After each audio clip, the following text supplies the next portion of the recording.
দর্শকরা শুনবেন, নাহলে তো শুনবেন না, আমি বুঝতে পারছি। হ্যাঁ, আমি দৌলতপুরের আকবর চেয়ারম্যানের ছেলে। নামটা শুনছেন সবাই নাকি? শুনছেন না? আচ্ছা, রাজনৈতিক আদর্শ নিয়ে রাজনীতি করতে হয়, তাই না? তো আমাদের কথা হচ্ছে, আমরা গত 17টা বছর এই বাংলাদেশের আপামর জনসাধারণের জন্য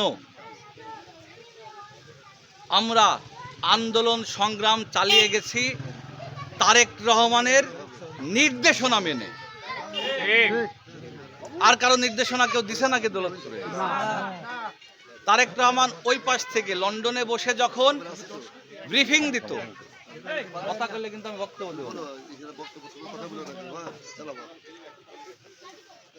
তারেক রহমান যখন লন্ডনে বসে বাংলাদেশের মানুষের জন্য বলতো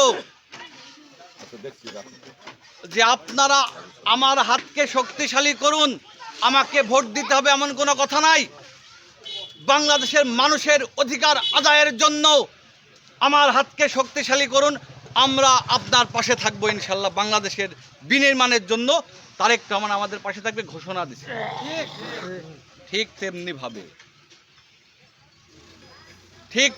ভাবে এই দৌলতপুরের মাটিতে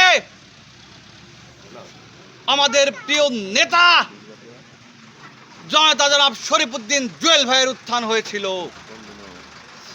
তার উদাহরণস্বরূপ আমি আপনাদের বলতে চাই,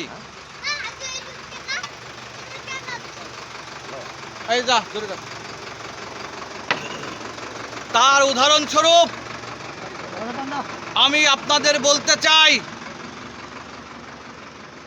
যখন 16 জুলাইয়ের আগে বাংলাদেশ জাতীয়তাবাদী যুবদল কেন্দ্রীয় কমিটি অনুমোদন হয়, এই দৌলতপুরের মাটিতে কেন্দ্রীয় কমিটিকে শুভেচ্ছা মিছিল দিয়েছিলাম জনতা জনাব শরীফউদ্দিন জুয়েল ভাই। আমি নেতৃত্ব দিয়ে সেদিন তো তারা দেয়নি, সেদিন তাদের ছবি দিয়েছিলাম না বলে আমাকে নিয়ে কটূক্তি করা হয়েছিল। আমি ছবি দিয়েছিলাম কেন্দ্রীয় যুবদলের সভাপতি, সেক্রেটারি আর সিনিয়র সহসভাপতি রেজাউল করিম পল ভাইয়ের। সেদিন আমাকে নিয়ে কটূক্তি করা হয়েছিল। রাজনীতি কি এটা? আমরা করি যুবদল, কেন্দ্রীয় যুবদলের নির্দেশনা মেনে আমরা রাজনীতি করি। প্রিয় ভাইয়ের আমার, আমি আপনাদেরকে জানাতে চাই, আপনারা এই দৌলতপুরের মানুষ, আপনাদেরকে সচেতন হতে হবে। আপনারা যদি সচেতন হন, আপনারা যদি আপনাদের অধিকার আদায়ের লক্ষ্যে রাজপথে সংগ্রাম করেন, ইনশাল্লাহ এই দৌলতপুর আমরা পরিবর্তন করে ছাড়ব ইনশাল্লাহ। সংগ্রামী সাথী ও বন্ধুগণ,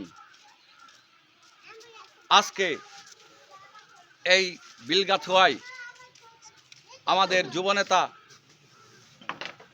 এই প্রাগপুর ইউনিয়নের যুবদলের বিপ্লবী আহ্বায়ক আমার প্রিয় মামা জনাব কামাল উদ্দিনকে ধন্যবাদ জানিয়ে এবং আপনাদের সকলকে ধন্যবাদ জানিয়ে আমি আমার বক্তব্য শেষ করছি। খোদা হাফেজ। বাংলাদেশ জিন্দাবাদ।